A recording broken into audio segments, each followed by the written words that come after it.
All right, here we go. The 3 owner-occupant strategies you've been waiting for. All right. All 3 of them have one thing in common. The key concept of any of these approaches is your intention going in to the property. Okay? What is the plan? How will you ensure the property goes up in value, not down? When will you convert this liability into an asset? How? How will you know? Okay?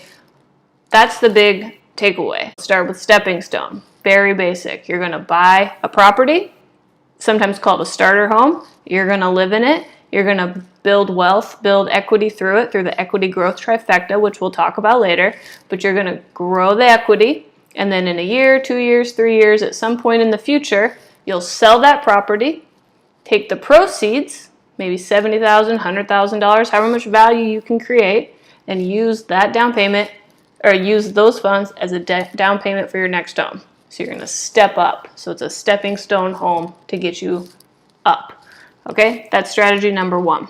The stepping stone program isn't really building assets. You didn't create a cash flow from that, but maybe that's not what you want to do. Maybe you just want to stepping stone your way into home ownership. Number 2, we have BRRRR Ownership. Okay, BRRRR is an acronym. It stands for Buy, Reside, Relocate, Rent, Repeat. Okay, so buy a place, still using the equity growth trifecta, so you're going to build it up. Then you're going to live there for a while. That's reside. This could be as little as a year or up to, 10 years. It doesn't really matter, whatever your plan is. Live there for a while. Then you're going to relocate, which means you're going to buy another place, move out, and then you're going to rent. You're going to rent that house out. So instead of selling it, you're going to keep it as a rental property. And then repeat. Okay, so maybe you buy a house. The most aggressive version of this is every year. You buy a new house, you move in, and then when you move, you keep the first one as a rental, and you keep it going. Again, it's the intention going in. Because if you know that in 2 years, your plan is we're going to live here for 2 years, and then we're going to move out, and we're going to keep this one as a rental. Well, that's really going to change your buying criteria for the house that you are going to live in for a year or 2 years. Okay, you're thinking, is this going to be a good rental property for me in 2 years?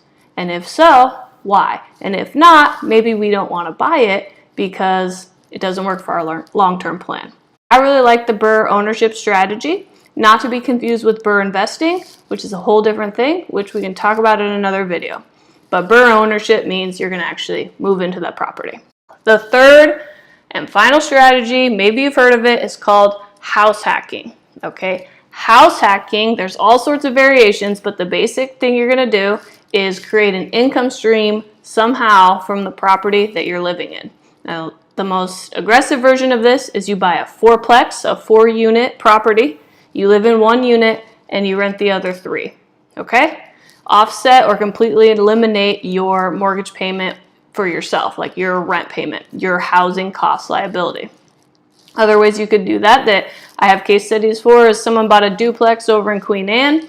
It's just, I think they were 3-bedroom, 2-bath townhouse duplex deal. They lived in one and they Airbnb'd the other one out. So that's an option.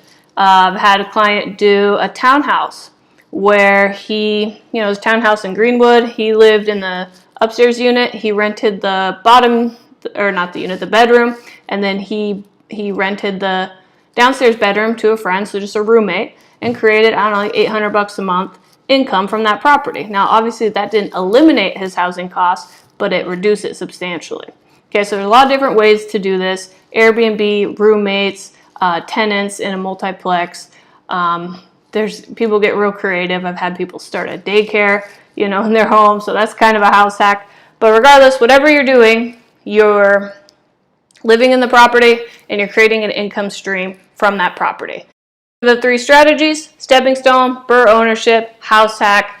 A lot of variables and a lot of ways to do all of those, because you could very well house hack and BRRRR Ownership at the same time. You could buy a 4-plex every year or every 2 years, live there, house hack, and then do it again and keep the first 4-plex over and over. So you can combine some of these as well. So that doesn't get you excited. I don't know what will.